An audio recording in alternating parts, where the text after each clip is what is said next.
আসসালামু আলাইকুম everyone, welcome to my channel. Powder milk আর কাঁচা আমের সাথে কিভাবে এই সুস্বাদু সন্দেশগুলো তৈরি করেছি আজকে সেই রেসিপিটি শেয়ার করব। আর এভাবে এই সন্দেশগুলো তৈরি করলে দেখতে যেমন ভালো লাগে, খেতেও কিন্তু অসম্ভব মজাদার হয়। আজকের এই রেসিপিটি করার জন্য এখানে প্রথমেই আমি 2টি কাঁচা আম নিয়েছি। এখন এই আম 2টি খোসা পরিষ্কার করে ছোট করে কেটে নেব। আর কাটা হলে আমগুলি কিন্তু আমি ভালো করে ধুয়ে নিয়েছি। যেহেতু আমি কাঁচা আমের সন্দেশ তৈরি করছি, তাই প্রথমে এই আমগুলি সিদ্ধ করে আমের পিউরি তৈরি করতে হবে। এখন দিচ্ছি 1 চিমটি পরিমাণ লবণ। আর এই লবণটুকু দেওয়ার কারণে কিন্তু আমগুলি সিদ্ধ করার সময় খুব দ্রুতই নরম হয়ে যাবে। এবার হাফ কাপ পরিমাণ পানি দিয়ে এই আমগুলি ঢেকে রান্না করব প্রায় 3 থেকে 4 মিনিট। আর আম সিদ্ধ হতে কিন্তু সময়ও তেমন বেশি লাগে না। এই তো আমগুলি কিন্তু এখন বেশ নরম হয়ে আছে। এবার এভাবে হালকা একটু চাপ দিলেই কিন্তু আমগুলি একবারে গলে ভর্তা ভর্তা হয়ে যাবে। আর এভাবে কিন্তু এই কাজটি চুলার উপর রেখেই গরম অবস্থাতেই করতে হবে, তাহলে কিন্তু কাজটি খুব অল্প সময়ের মধ্যেই করে নেওয়া যাবে। আর যেহেতু এটা কাঁচা আম, টকের পরিমাণটা কিন্তু একটু বেশি হয়ে থাকে, তাই এই টক ভাবটা কমানোর জন্য দেব 1/4 কাপ পরিমাণ চিনি। এতে করে হবে কি, আমরা যখন এই আমের পিউরিটাই দুধের সাথে মিক্স করব, তখন কিন্তু দুধটা ফেটে যাওয়ার আর কোনো চান্সই থাকবে না। এরপর যখন এই চিনিটা খুব ভালো করে গলে যাবে, ওই পর্যায়ে কালারের জন্য দিব 2 ফোঁটা গ্রিন ফুড কালার। আর এই কালারটাও আমের সাথে নেড়ে চেড়ে খুব ভালো করে মিশিয়ে নেব।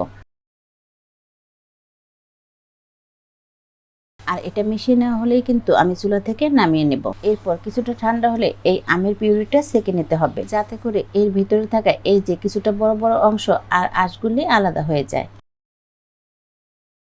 এরপর অন্য আরেকটি প্যানে নিচ্ছি 1 কাপ পরিমাণ তরল দুধ, সাথে মিষ্টির জন্য 1/4 কাপ পরিমাণ দিব চিনি। আর আমের পিউরির সাথে আগে যেহেতু এই একই পরিমাণ চিনি ব্যবহার করেছি, তাই এই পর্যায়ে কিন্তু এর থেকে আর বেশি দেওয়ার দরকার হবে না।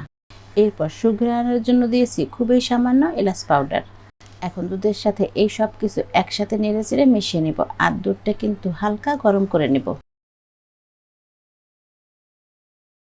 কোনোভাবেই কিন্তু ধোয়া ওঠা গরম করা যাবে না, তাহলে আমরা এখন যে গুঁড়ো দুধটা ব্যবহার করব এটা কিন্তু দলা বেঁধে যাবে। এবার যেটা করতে হবে, চুলার তাপ লো টু মিডিয়ামের মাঝামাঝিতে রেখে এই দুধটা নেড়ে চেড়ে খুব ভালো করে মিশিয়ে নিতে হবে। আর মেশাতে মেশাতেই দেখা যাবে খুব অল্প সময়ের মধ্যেই এটা ঘন হয়ে এসেছে। আর এই পর্যায়ে আসার পর এখন দিব আগে যে আমের পিউরিটা জাল করে সেঁকে রেখেছি সেটা। আর আমি একেবারেই কিন্তু সম্পূর্ণ আমের পিউরিটা দিব না, প্রথমেই এখান থেকে অর্ধেকটা আমের পিউরি দিব। এরপরও যদি প্রয়োজন হয় পরবর্তীতে দিয়ে নিব। এখন এই আমের পিউরিটাও দুধের সাথে খুব ভালোভাবে মিশিয়ে নেব।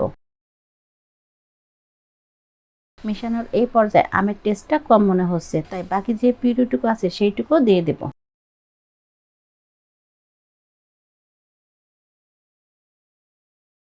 এখন এই পিউরিটুকু দেওয়া হলে আবারও একসাথে সবকিছু ভালো করে মিশিয়ে নেব। আর মেশাতে মেশাতেই দেখা যাবে এটা আগে থেকে আরো কিছুটা নরম হয়ে এসেছে। এই পর্যায়ে আসলে দিব 1 টেবিল চামচ পরিমাণ বাটার। আর বাটার দেওয়ার কারণে কিন্তু সন্দেশে খুব সুন্দর একটা স্মেল পাওয়া যাবে। তবে চাইলে বাটারের পরিবর্তে কিন্তু 1 টেবিল চামচ পরিমাণ ঘিও দেওয়া যাবে। এখন অনবরত নেড়ে চেড়ে এই মিশ্রণটা রান্না করতে হবে, কোনোভাবেই কিন্তু নাড়াটা থামানো যাবে না। আর কিছুক্ষণ সময় নিয়ে রান্না করে মোটামুটি টাইট একটা ডো তৈরি করতে হবে। এরপর যখন এই ডোটা প্যানের সাথে লেগে থাকবে না, প্যানের গাটা একেবারে ছেড়ে আসবে, ওই পর্যায়ে আসলেই চুলা থেকে নামিয়ে নিতে হবে। এই তো নামিয়ে নেওয়ার পর এখন এই ডোটা একটি র্যাপিং পেপার দিয়ে ঢেকে রাখবো, যাতে এর উপরটা ড্রাই না হয়ে যায়। এরপর এখান থেকে পরিমাণের মতো ডো নেব। আর শুরুতেই এভাবে হাত দিয়ে চেপে কিছুটা গোল করে নেব।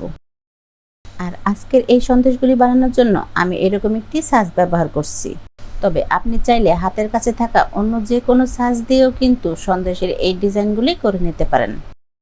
এরপর সাজটার উপরে একবার এভাবে হালকা চাপ দিলেই কিন্তু এরকম সুন্দর একটি ডিজাইন তৈরি হয়ে যাবে। এই তো খুব সহজে আর অল্প সময়ের মধ্যেই কিন্তু কাঁচা আমের এই সন্দেশগুলি তৈরি করে নেওয়া যায়। আর কিছুটা টক আর মিষ্টি স্বাদের এই সন্দেশগুলি খেতেও কিন্তু বেশ ভালো লাগে। আশা করি একবার হলো এই রেসিপিটি ট্রাই করে দেখবেন, তাহলে আপনার কাছেও অনেক বেশি ভালো লাগবে। আর যাকেই খাওয়াবেন না কেন, সেই কিন্তু আপনার প্রশংসা করবে। আর এই তো ঠিক এভাবেই কিন্তু আমি বাকি সবগুলি সন্দেশও বানিয়ে নেব। তবে আরেকটি কথা, কেউ যদি কোনো ধরনের ছাঁচ ব্যবহার না করে এই সন্দেশগুলি বানাতে চান, সেক্ষেত্রে কি করতে হবে, পরিমাণ মতো ডো নিয়ে প্রথমেই গোল করে নিতে হবে। এরপর আঙুল দিয়ে এভাবে হালকা চেপেই কিন্তু প্যারা সন্দেশের মতো বানিয়ে নেওয়া যাবে। আশা করছি খুব সহজভাবে করে দেখানো কাঁচা আমের এই সন্দেশের রেসিপিটি আপনাদের কাছে ভালো লাগবে। আর ভালো লাগলে একবার হলেও ট্রাই করে দেখবেন।